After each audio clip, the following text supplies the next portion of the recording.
What do you do with something you can't control, but can't stop wanting? A woman you can't predict, a mood that shifts without warning. One moment she opens, warm, playful, electric.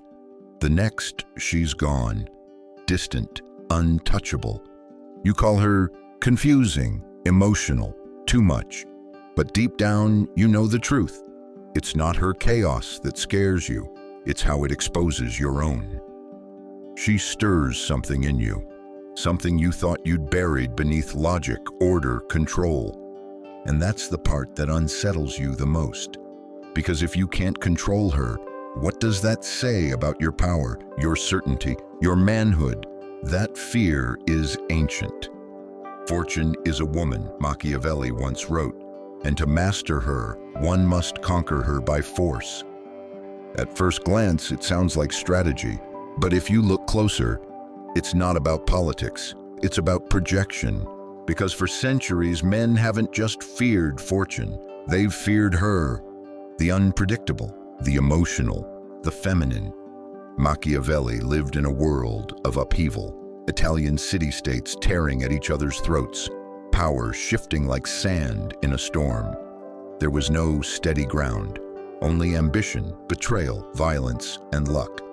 And for a man like him, who believed that human beings were driven by hunger more than virtue, fortune was the final tyrant. So he gave her a face, a metaphor, a gender. Fortune, he wrote, was a woman. And if you didn't want to be destroyed by her, you had to treat her as such, to conquer her by force, to strike boldly when the time was right, to act rather than hesitate. Otherwise, you'd be swept away by her moods, her whims, her chaos. It's easy to dismiss the line as crude. It is. Even in his time, it raised eyebrows, but it also revealed something deeper about how the masculine psyche has often related to the feminine. Not as a partner, but as a threat. Not as a mystery to love, but as a force to control. Because when Machiavelli called fortune a woman, he wasn't just borrowing from Roman mythology. He was channeling an ancient fear that what cannot be mastered will humiliate you. That unpredictability, whether in war, in love, or in a woman, must be tamed or destroyed. This wasn't just political theory, it was psychological confession. And even now, centuries later, you can feel it.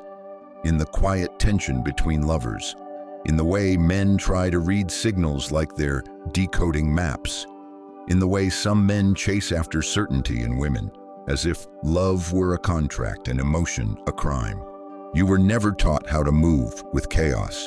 You were only taught how to win against it. But here's the paradox. The more you try to dominate the feminine, the more unstable she becomes. The more you tighten your grip, the more she slips through your fingers, because she isn't meant to be controlled. Not fortune, not emotion, not a woman, not the river, not the wind. She's not a chess piece or a strategy. She's a force, a current, a movement older than your name. And that's why Machiavelli's line endures.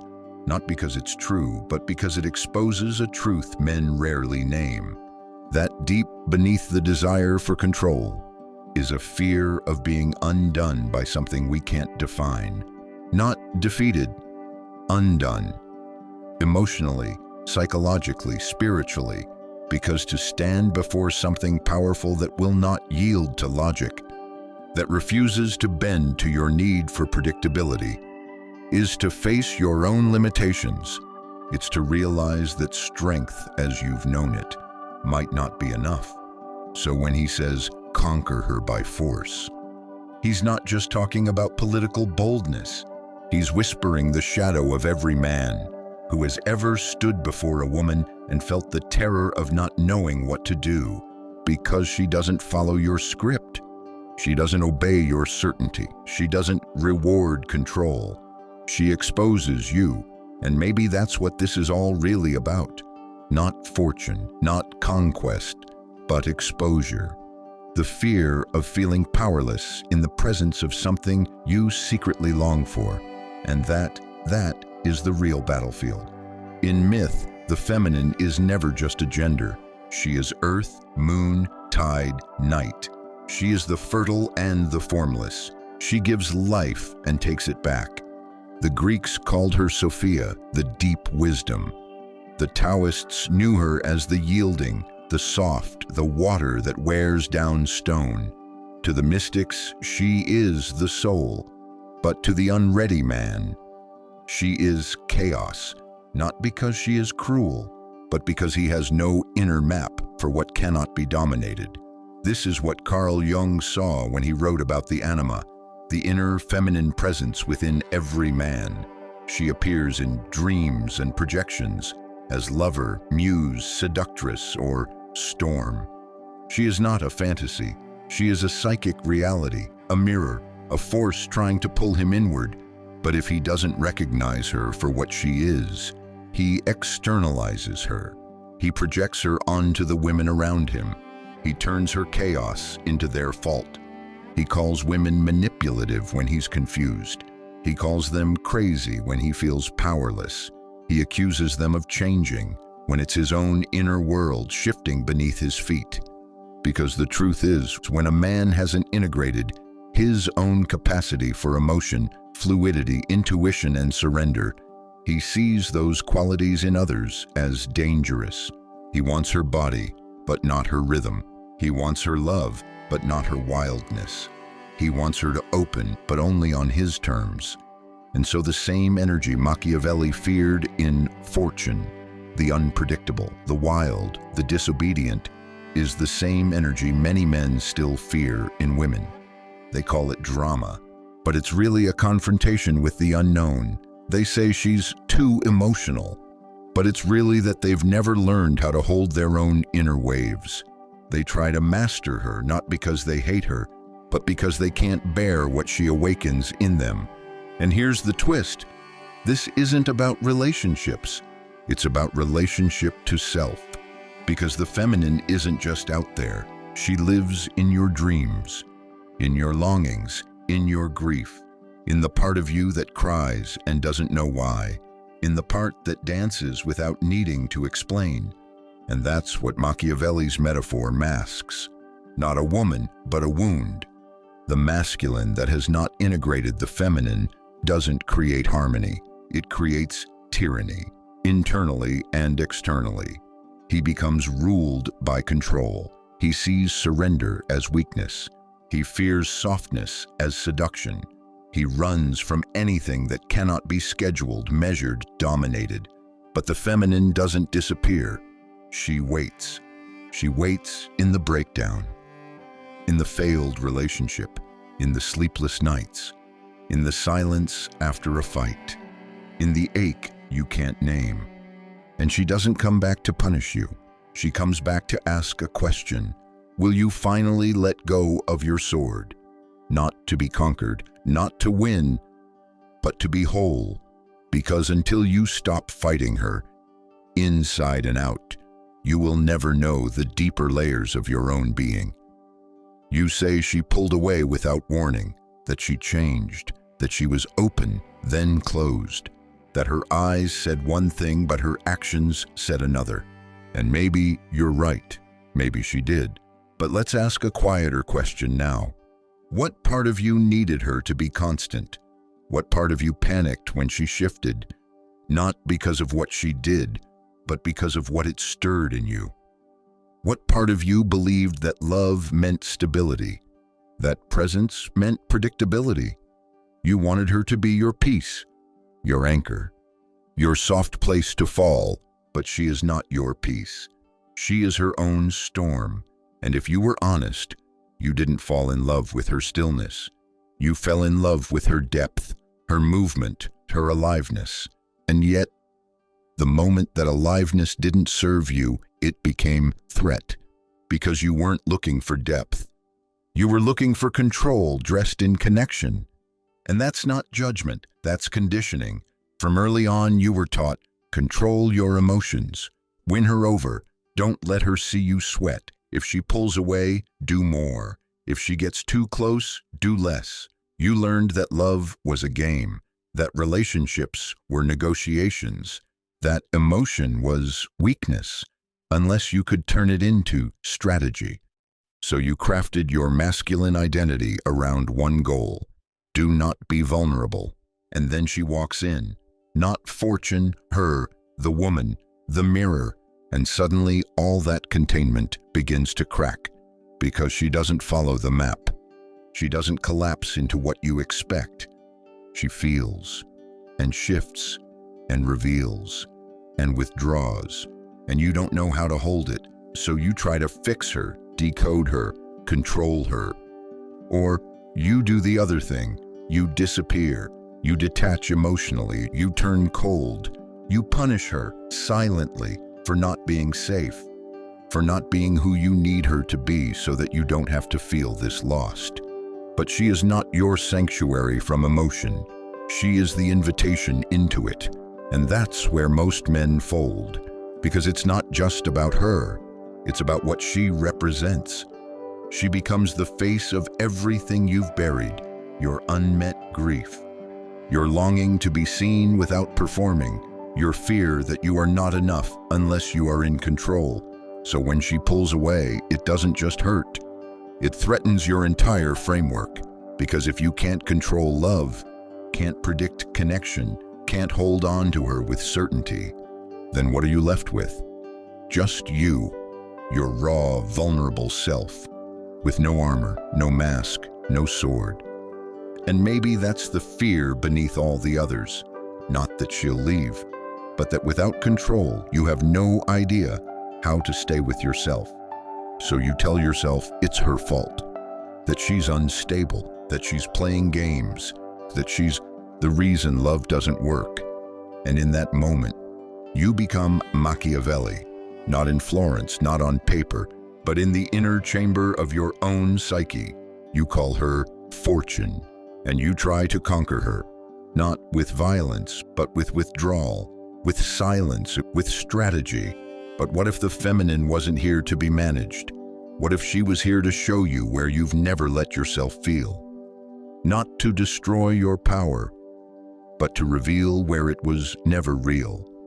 You've tried force, you've tried retreat, you've tried becoming the most rational man in the room, thinking it would protect you from the storm in her eyes. But it didn't, because the storm was never just hers, it was yours. It was the part of you that never learned how to hold what moves without asking permission, the part that never learned how to trust what doesn't explain itself, the part that thought love was supposed to feel safe, when maybe it's supposed to feel true. There is no strategy for the feminine, not in her, not in you. There is only relationship, and relationship is not something you win. It's something you withstand, not against her, but against the reflex in you that wants to disappear the moment you're no longer in control. What if you stopped trying to hold her still? What if you let her be what she is? A wave, a wildness, a shifting landscape. Not to glorify it, not to idealize it, but to meet it with your full presence. No armor, no tactics, just presence. The thing most men were never taught to cultivate. You thought masculinity was about being unshakable, but maybe it's about being undivided, not needing her to calm down so you can feel okay, not needing her to match your rhythm so you don't feel out of place, not needing her to reflect your worth so you don't crumble under silence. Maybe real strength is the ability to stand still while she changes, not to dominate it, not to fix it, but to witness it without losing yourself. Because if fortune is a woman, and if woman is the mirror of your own soul's unpredictability, then the work isn't to conquer her. It's to come into integrity with yourself in the face of what you cannot predict. To stop asking her to be your peace, and start asking yourself why you believe peace can only come through control. When you stop demanding certainty, you make space for something else. Something rarer, something riskier. Connection, not performance, not possession, but presence. And here's the paradox. The moment you stop trying to master her, she begins to reveal herself, not because you earned it, but because you no longer need it. You no longer need her to rescue you from your own inner turbulence, because you've learned how to sit with it, to feel it, to not run from it. And that's when the metaphor breaks open. Fortune is not a woman. Fortune is your inner feminine, unclaimed, unloved, unintegrated. And she's not asking for your sword, she's asking for your wholeness. And that is something no force can manufacture. It has to be lived, quietly, patiently, without needing to win. So now you stand here, no sword, no strategy, just breath. And maybe that's the first time you've felt your own strength without needing to perform it. There's nothing left to fight, because you've finally stopped making her your enemy. Not just the woman, the feminine, the part of life you once called chaos, was never trying to destroy you. She was trying to show you where you hadn't yet learned how to live. That grief you kept hiding, she touched it. That fear of not being enough unless you were in control, she surfaced it. That quiet longing to just be without the need to prove, she heard it. And maybe now, for the first time, you can hear it too. You don't have to turn every unpredictable moment into a threat. You don't have to fix every silence with logic. You don't have to conquer what you do not understand. You can let her be. Because real power isn't about keeping the world in line. It's about staying present when it refuses to bend. And when you do, when you no longer need to force life into a shape, when you no longer need her to soothe the parts of you you've abandoned, you begin to move differently.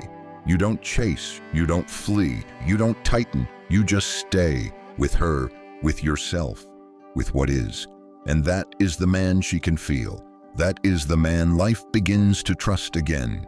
So no, fortune isn't yours to master, and neither is she. They are both reflections, both invitations, to meet your own depths without fear, to stop performing and start being, to see her not as chaos to be managed, but as mystery to be honored.